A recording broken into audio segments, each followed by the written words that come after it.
me do my two-step.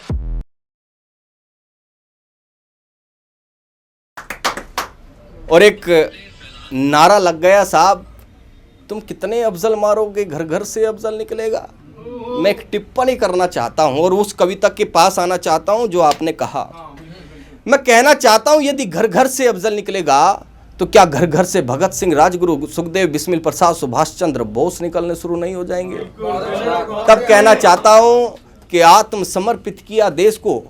आपकी और हमारी भाषा कुछ अलग नहीं है, बस पकड़ लेना बात को कि आत्मसमर्पित किया देश को, आत्मसमर्पित किया देश को, अत्याचार को रोकेंगे और सही बात का होगा समर्थन, गलत बात पे टोकेंगे। और कान खोल के सुन लो सारे पाकिस्तान के चमचों, जिस जिस घर में अफजल होगा घर में जाके ठोकेंगे, जिस जिस घर में। बहुत आभार, बहुत आभार।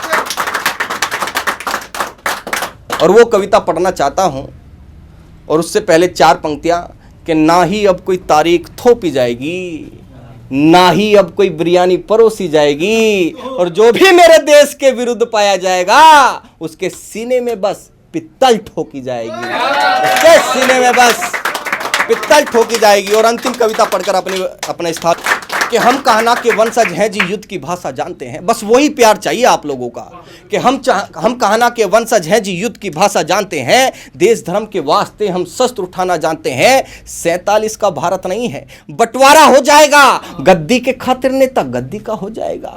अरे अंतिम चेतावनी है ये, अब तू खुद में सुधार कर, भारत माँ के लालों पर अब छुपके से न वार कर, अन्यथा इतिहास के मूल पृष्ठ पर बस यही एक कहानी होगी, पाक तेरा सीना होगा और गोली हिंदुस्तानी होगी। पाक तेरा सीना होगा और गोली हिंदुस्तानी होगी। ये धरा है महापुरुषों की खूह से हमने सींचा है।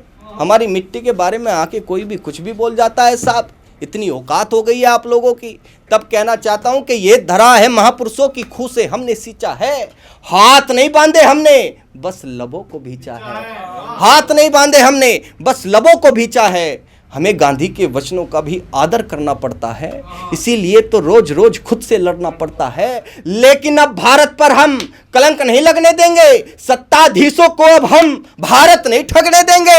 अरे सर पर कफन बांधे अपने राष्ट्रभक्तों की टोली होगी और लाहौर, कराची, इस्लामाबाद तक इनकलाब की बोली होगी। लाहौर, कराची, इस्लामाबाद तक इनकलाब की बोली होगी। अंतिम बंद इस कविता का, बस आप लोगों की विदाई की तालियां अगर मिल जाएंगी तो मेरा यहाँ आना सार्थक हो जाएगा। उस नेता ने कह दिया कि मैं भारत माता की जय नहीं बोलूँगा, वो टिप्पणी मैं दोबारा दोहरा रहा हूँ। फजर की नमाज के वक्त कुरान में लिखा हुआ है, पढ़ लेना। जो मुसलमान भाई मेरे सच्चे मुसलमान होंगे उनको पता होगा कि फजर की नमाज के वक्त यदि एक सच्चा मुसलमान 2 बूंद पानी भी इस धरा पर बहा दे तो अल्लाह उसको माफ़ नहीं करता। और अपनी तालियों से मोहर लगाना, कहना चाहता हूं जो अल्लाह 2 बूंद पानी बहाने की इजाज़त नहीं देता वो खून बहाने की इजाज़त कैसे दे सकता है।